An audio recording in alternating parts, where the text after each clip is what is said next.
42 ഗുണം 35 ഗുണം 30 ഒരു പൂർണ്ണവർഗമാണോ? തന്നിരിക്കുന്ന നമ്പർ ഒരു പൂർണ്ണവർഗമാണോ അല്ലയോ എന്നാണ് നമുക്ക് കണ്ടുപിടിക്കേണ്ടത്.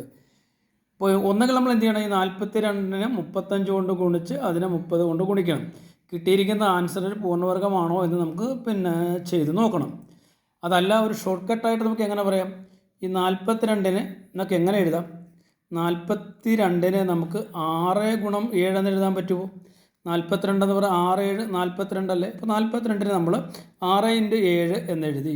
അതേപോലെ 35നെ നമുക്ക് എങ്ങനെ എഴുതാം? 7 ഉൾപ്പെടുന്ന രീതിയിൽ 35നെ മാറ്റാമല്ലോ. എങ്ങനെയാണ്? 7 × 5 അല്ലേ? 7 5 35 അല്ലേ? ഇനി നോക്കുക, ഈ 30നെ 5 ഉൾപ്പെടുന്ന രീതിയിൽ അല്ലെങ്കിൽ 6 ഉൾപ്പെടുന്ന രീതിയിൽ 30 നമുക്ക് എങ്ങനെ മാറ്റി എഴുതാം? 30 എന്ന് പറയുന്നത് 6 5 30 അല്ലേ? അത്രയും ഓക്കെ ആണല്ലോ. ഇവിടെ നോക്കണ്ടേ, ഇവിടെ ഒരു 6 ഉണ്ട്, ഇവിടെ ഒരു 6 ഉണ്ട് അല്ലേ? അപ്പോൾ 6 × 6 എന്ന് പറഞ്ഞാൽ 36. അത് ഒരു പൂർണ്ണവർഗമാണ്. അതായത് ഇങ്ങനെ വരുന്നതിൽ ഓരോ പെയർ ഓരോ 2 2ആയിട്ട് എടുക്കുക. 2 6കൾ ഇവിടെ ഉണ്ടെങ്കിൽ അതൊരു പൂർണ്ണവർഗമാണ്. ഇനി 2 7കൾ ഉണ്ടെങ്കിൽ അത് ഒരു പൂർണ്ണവർഗമാക്കി എടുക്കാം.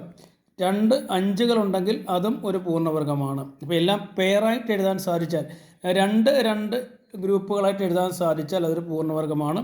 അപ്പോൾ ഇവിടെ 2 6 ഉണ്ട്, 2 7 ഉണ്ട്, 2 5 ഉണ്ട്. ഒറ്റയ്ക്ക് നിൽക്കുന്ന നമ്പറുകളൊന്നുമില്ല. സോ ഇത് ഒരു പൂർണ്ണവർഗമാണ്. ഓക്കെ, അങ്ങനെയാണെങ്കിൽ ഈ ഒരു ക്വസ്റ്റ്യൻ നിങ്ങൾ നോക്കേണ്ടത് 55 ഗുണം 15 ഗുണം 33 ഇതൊരു പൂർണ്ണവർഗമാണോ? ഇതിൻ്റെ ആൻസർ നിങ്ങളൊന്ന് കമൻറ്റ് ചെയ്യും.